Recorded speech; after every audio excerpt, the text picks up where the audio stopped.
Bem-vindo, meus irmãos e irmãs, ao nosso momento da palavra. É com alegria que nós nos encontramos hoje para tomarmos a palavra de Deus e refletirmos. O texto que a gente vai refletir é um texto breve do Evangelho de Lucas. É o capítulo 4, o versículo 36 seguintes. E o texto diz assim, vamos ouvir com atenção.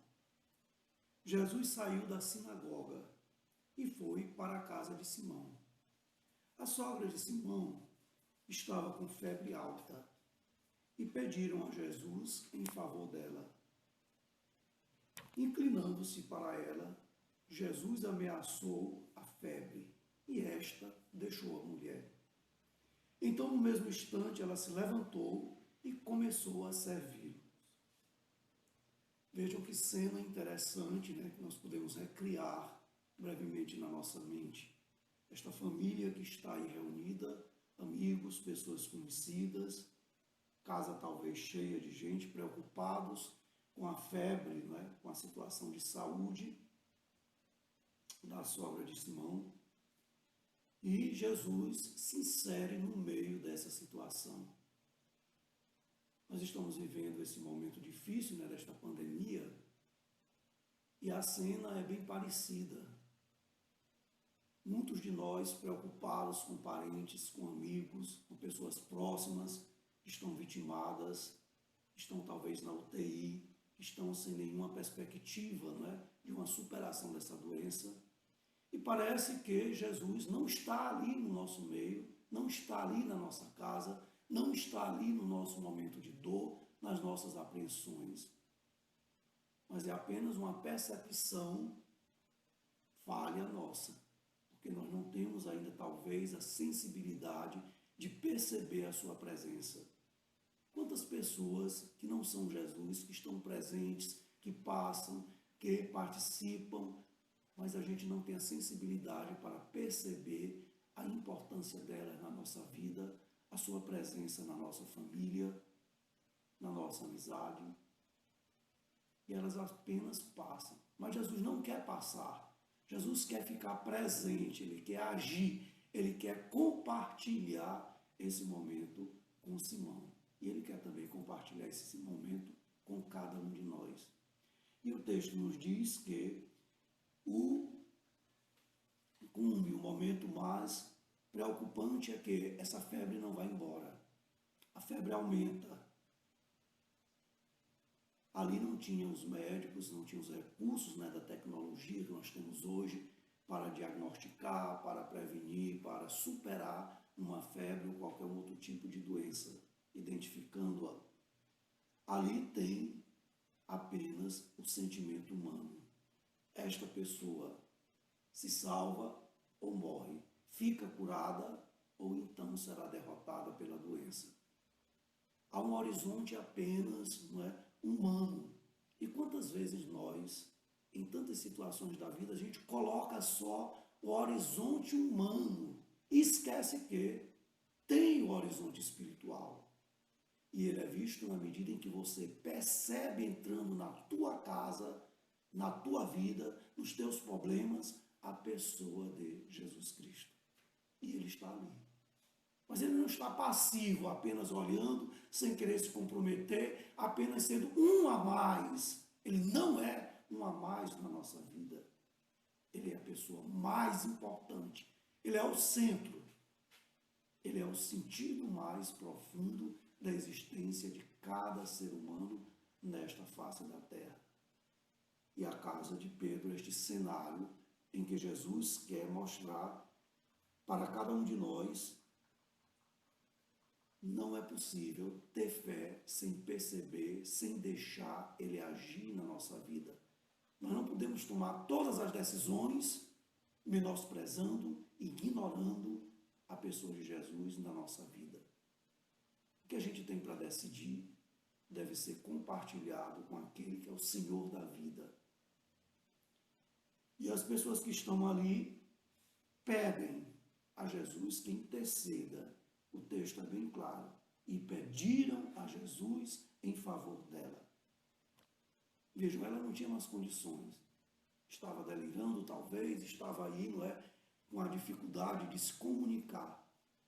Nessa pandemia, quantos dos nossos irmãos estão ali na UTI, eles não têm condição de se comunicar, estão isolados, estão entre a vida e a morte. E qual é a nossa missão? É a mesma dessas pessoas. Vamos pedir por elas a Jesus. E elas pediram, e o texto diz que Jesus inclina-se para ela. Ou seja, ele volta para ela a sua atenção, o seu poder, o seu amor, a sua misericórdia, e acolhe aquela pessoa como ele inclina-se neste momento para cada um de nós, para olhar para a nossa vida, para olhar para as nossas doenças físicas e espirituais, para ver qual é o lugar que ele pode ocupar no nosso dia a dia. E Jesus inclina-se e diz o texto: ameaçou a febre e deixou imediatamente a febre aquela mulher. A ação de Jesus não é uma ação que nos engana. Ele não é um mágico que nos ilude, fingindo que está fazendo alguma coisa por cada um de nós e, na verdade, não está. Está apenas atendendo um interesse seu. Jesus não age assim. Talvez nós, quando fazemos alguma coisa, visamos um interesse pessoal. Mas Jesus não tem um interesse de uma autopromoção dele, mas de cumprir a missão que ele veio fazer aqui na terra. Nos salvar, nos resgatar, reestruturar a nossa vida física, reestruturar o nosso caminho espiritual, a nossa vida interior. E o texto diz que naquele mesmo instante, aquela que era acamada, aquela que era praticamente inútil para a comunidade, para a sua família, torna-se a servidora. Vejam que ela compreendeu o que Jesus fez por ela. Quantas vezes nós não compreendemos? Graças e mais graças são derramadas sobre nós e nós tomamos, depois de receber essas graças, esses benefícios de Deus, atitudes egoístas, pensando só em nós mesmos. Ela, na sua simplicidade, se levanta restaurada e diz o texto: ela se levantou e começou a servi-los. E esse é o momento que cada um de nós deve se levantar das nossas doenças espirituais, das nossas doenças físicas, do nosso comodismo, se levantar do nosso egoísmo, se levantar do nosso preconceito para servir aqueles que estão necessitando da nossa presença, da nossa ajuda, do nosso carinho, da nossa compreensão, do nosso querer ser Jesus para eles. E na medida em que nós nos levantamos sobre o olhar misericordioso, este olhar poderoso, esse olhar que nos purifica, esse olhar que nos regenera, esse olhar que nos dá vida nova, que é o olhar de Jesus Cristo. Que cada um de nós, neste momento, possamos olhar para quem está nos olhando. E este foco principal é o olhar de Jesus. Senhor Jesus, que tu possas, neste momento, olhar profundamente para a minha vida, para dentro de mim. Olha para as minhas misérias, olha para as minhas limitações, mas também tu vês dentro de mim essa disposição de querer me curar, de querer me renovar, de me tornar uma pessoa servidora dos meus irmãos. E que esta tua luz, que ilumina, que transforma, possa de fato fazer com que, meditando sobre a tua palavra, a gente possa tomar essa atitude nova de sentir-se a cada momento resgatado, perdoado, amado, reconstruído no teu amor, no teu olhar de misericórdia. Senhor Jesus, ajuda-me a levantar a todos os momentos da minha vida, em situações fáceis, situações difíceis, para servir os meus irmãos, assim como tu ensinastes nesse momento na casa de Simão. Que a casa de Simão seja a minha casa, que acolha os doentes, que acolha os necessitados e que esteja no centro da nossa família, da minha casa, da sua casa, da nossa casa, a tua presença que nos salva, que nos cura.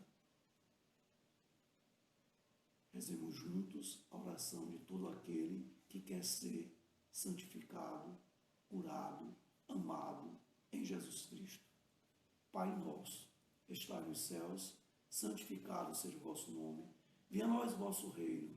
Seja feita a vossa vontade, assim na terra como no céu. Pão nosso de cada dia nos dai hoje. Perdoai as nossas ofensas, assim como nós perdoamos a quem nos tem ofendido. E não nos deixeis cair em tentação, mas livrai-nos do mal. Amém. Que o Senhor Deus Todo-Poderoso abençoe a todos nós, em nome do Pai, do Filho e do Espírito Santo.